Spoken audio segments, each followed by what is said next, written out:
Hello बच्चों, कैसे हैं आप सब। आज हम पढ़ने जा रहे हैं आपकी class 4 learn well all in one का सेमेस्टर 2 का lesson 4 solid liquid and gases. इसमें हम मैटर के थ्री स्टेट्स के बारे में बात करेंगे। मैटर क्या है इसके बारे में बात करेंगे। Matter change in the state of matter के बारे में बात करेंगे। फिजिकल एंड केमिकल चेंजेस के बारे में बात करेंगे। और अब हम पढ़ना स्टार्ट करते हैं सॉलिड लिक्विड एंड गैसेस। सबसे पहले हम देखेंगे matters. Everything you can hold, taste और smell is made of matter. Matter make of everything you can see, including clothes, water, food, plants, animals. It even makes up things you can see, such as air or the smell of perfume. तो इस chapter में हम देख रहे हैं कि matters क्या होते हैं। मैटर्स वे चीज़ें होती हैं जिन्हें हम देख सकते हैं, छू सकते हैं, टेस्ट कर सकते हैं, सूंघ सकते हैं। हमारे आसपास की सभी चीज़ें जैसे कपड़ा, खाना, ठीक है, पानी, पेड़ पौधे, जानवर, सभी मैटर्स के कैटेगरी में आते हैं। अब हम देखते हैं matter is made up of टिनी particles called molecules. ठीक है, मैटर किससे बना हुआ है? छोटे छोटे पार्टिकल्स से बना हुआ है जिसे हम मॉलिक्यूल्स कहते हैं। Molecules are made up of even tinier particles called atom. ये जो मॉलिक्यूल्स है ये भी उससे छोटे पार्टिकल्स से बने हुए होते हैं जिन्हें हम एटम कहते हैं। An atom is the smallest invisible part of element. किसी भी एलिमेंट का जो सबसे छोटा और ना दिखने वाला पार्ट एलिमेंट वो है एटम कहलाता है। An element is a substance whose atoms are alike and unlike the atoms of any other substance. ठीक है। On the other hand molecules of an substance में contain atoms that are also found in the molecules of other substance. तो एक molecule में दूसरे molecule का substance भी हो सकता है। अब हम देखते हैं स्टेट्स ऑफ मैटर। मैटर की हमारे पास 3 स्टेट्स होती हैं, that is solid, liquid and gases. Matter की कितनी स्टेट्स होती हैं? Solid, liquid and gases. Solid क्या होते हैं अब हम वो देखते हैं। A solid has definite shape and volume. जो सॉलिड्स होते हैं उनका शेप एक निर्धारित होता है, उनका वॉल्यूम भी निर्धारित होता है। Example of solid includes a steel bar, plastic and ice. ठीक है। Liquids have definite volume but take the shape of its container. Liquid कैसा होता है? उसका वॉल्यूम तो डेफिनेट होता है लेकिन वो किसी भी कंटेनर का शेप ले लेता है, जैसे कि मिल्क हो गया, वाटर हो गया, ऑयल हो गया। Gases, a gas has neither a definite volume nor a definite shape.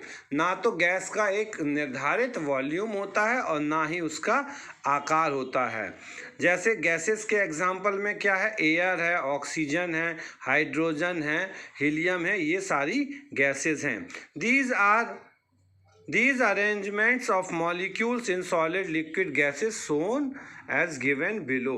आप देख रहे हैं सॉलिड कैसा होता है, लिक्विड के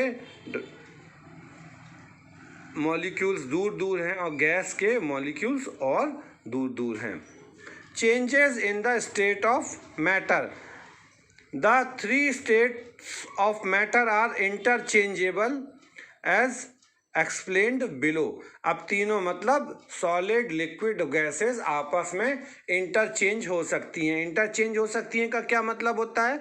इंटरचेंज हो सकती हैं का मतलब होता है गैस लिक्विड में बदल सकती है, लिक्विड सॉलिड में बदल सकता है, सॉलिड लिक्विड और गैस में बदल सकता है। If we put some water in a freezer of a refrigerator, it change into ice.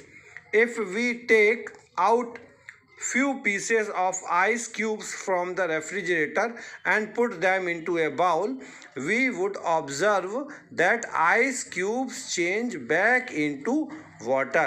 अब हम पानी को अगर फ्रिज के अंदर रख देते हैं तो क्या होता है? रेफ्रिजरेटर में वो बर्फ़ बन जाता है, और जब बर्फ़ के टुकड़ों को निकाल के हम वापस बाहर किसी बर्तन में रखते हैं तो वो पानी में बदल जाता है।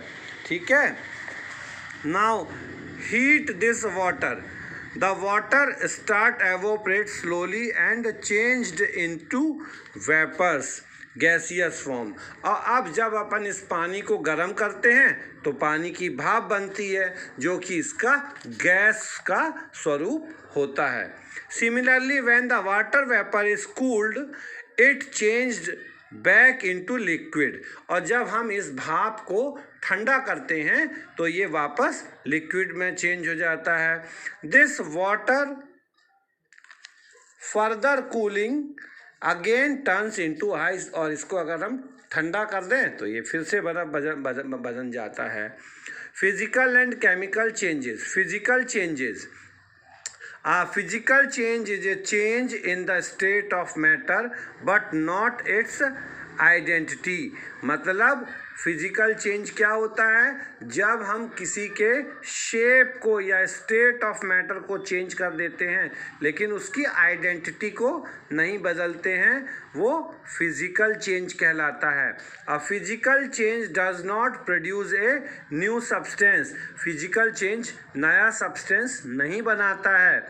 Change in a state, melting, freezing, evaporation, condensation, sublimations are physical changes. अब जैसे अपन लोग अगर मोमबत्ती को पिघलाते हैं तो हमारे पास मोम आ जाती है, या हम कैन को दबा देते हैं तो कैन का शेप चेंज होता है क्या? नहीं होता है। उसको हम फिजिकल चेंज कहेंगे। ठीक है। उसके बाद में हम आते हैं chemical change. A chemical change is a change in which one matter change completely into the different type of matter. A chemical change produces a new substance. Example of chemical change are combustion of any substance, boiling an egg, rusting of iron nails, etc. Chemical changes are irreversible. मतलब क्या है? जब हम किसी चीज को, जब कोई चीज़ अपने वास्तविक आकार को छोड़ देती है और नया आकार ले लेती है तो वो केमिकल चेंज होता है। जैसे हम आग को यदि जलाएं, लकड़ी को यदि हम जलाते हैं तो जलने के बाद लकड़ी क्या वापस से लकड़ी बन जाएगी? नहीं बनेगी। क्यों नहीं बनेगी? क्योंकि उसमें केमिकल चेंज हो गया है। और जलने के बाद लकड़ी कोयला, और कोयला से राख में बदल जाएगी। हम उसको वापस से लकड़ी नहीं बना सकते हैं। ठीक है। इसी प्रकार से अगर हम किसी चीज़ को भी जलाएं या कोई केमिकल रिएक्शन करें। अच्छा, एक बात बताइए कि अगर हम नमक को पानी में घोलेंगे तो केमिकल चेंज होगा कि फिजिकल चेंज होगा? नमक को पानी में घोलेंगे तो वो उसका फिजिकल चेंज होगा। क्यों? क्योंकि अगर हम पानी को गर्म करेंगे तो पानी उड़ जाएगा और हमको नमक वैसे का वैसा ही फिर से मिल जाएगा। इसीलिए हम उसको केमिकल चेंज नहीं कहेंगे, हम उसको फिजिकल चेंज कहेंगे। अब अगला टॉपिक है सॉलिड्स डिसॉल्व इन लिक्विड्स। जब जितने भी सॉलिड्स हैं वो लिक्विड में डिसॉल्व हो जाते हैं। डिसॉल्व यानी घुल जाते हैं। Some solid dissolved in liquid. When some solids dissolved in liquid when it breaks down into tiny particles. अब जैसे अपन लोग किसी भी चीज़ को पानी में घोलते हैं तो क्या होता है, वो उसके बड़े बड़े पार्टिकल्स छोटे छोटे टुकड़ों में बदल जाते हैं और पानी में घुल जाते हैं. The टिनी particle spread through the liquid. क्यों होता है ऐसा? क्योंकि वो फैल जाते हैं, उसके जो दाने हैं लिक्विड के साथ फैल के मिक्स हो जाते हैं. When substance such as sugar or salt is dissolved in a liquid like water, it produces solution. तो जब हम किसी चीज़ को लिक्विड में मिलाते हैं तो वो उसका सॉल्यूशन बन जाता है. जैसे शक्कर को पानी में घोलेंगे तो शक्कर का सॉल्यूशन, नमक को पानी में घोलेंगे तो नमक का solution. But all substances do not dissolve in water. लेकिन सारे सब्सटेंस पानी में नहीं घुलते हैं. Paint, sand, grease, oil and candle wax do not dissolve in water. पानी में पेंट भी नहीं घुलता है, रेत भी नहीं घुलती है, ग्रीस, तेल, ये सब चीज़ें पानी में घुलनशील नहीं हैं. Substances which dissolved in water liquids are called soluble substances. जो लिक्विड में घुल जाते हैं उन्हें हम सोल्यूबल सब्सटेंस कहते हैं. Substances which do not dissolve in liquid are called insoluble in that liquid. और जो नहीं घुलते हैं उनको हम इनसोल्यूबल कहते हैं. Sugar and salt are soluble in water while wax and sand are insoluble in water. ठीक है. The liquid in which solid can dissolve are called solvents. जिस लिक्विड में ये सॉलिड घुलते हैं उसको हम सॉल्वेंट कहते हैं. ठीक है, जिसमें ये घुलते हैं उसे सॉल्वेंट कहते हैं. तो फिर आप लोग सोच रहे होंगे कि शक्कर और नमक को क्या कहेंगे. तो शक्कर और नमक जो ये मैटर्स हैं उनको हम सॉल्यूट कहते हैं. ठीक है. The substance which dissolve in solvent are called solute. In sugar solution, sugar is solute and water is solvent. Sugar solute plus solvent is equal to solution. ठीक है. Water is a good solvent. It is the most common solvent. पानी जो है सबसे common solvent है. ये सब mostly सभी चीज़ों को घोल लेता है अपने अंदर. Solution of gas in liquid.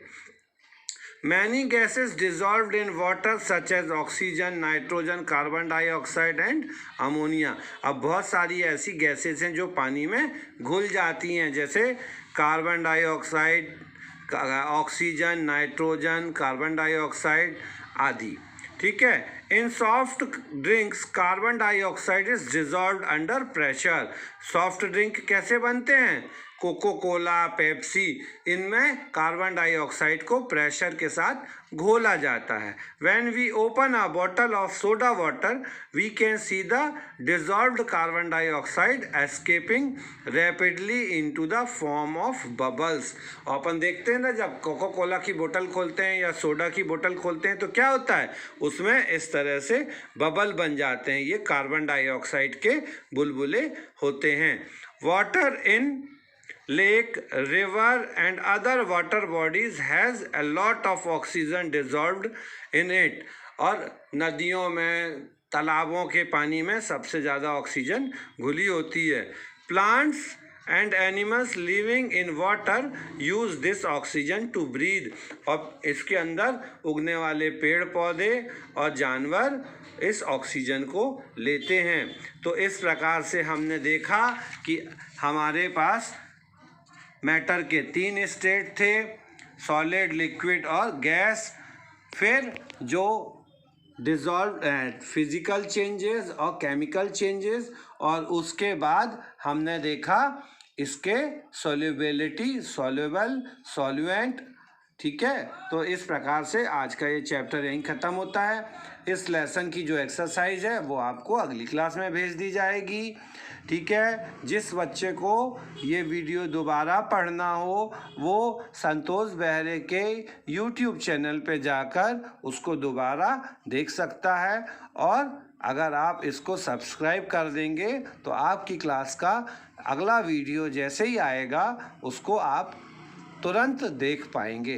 तब तक के लिए अपना ध्यान रखिए और घर पर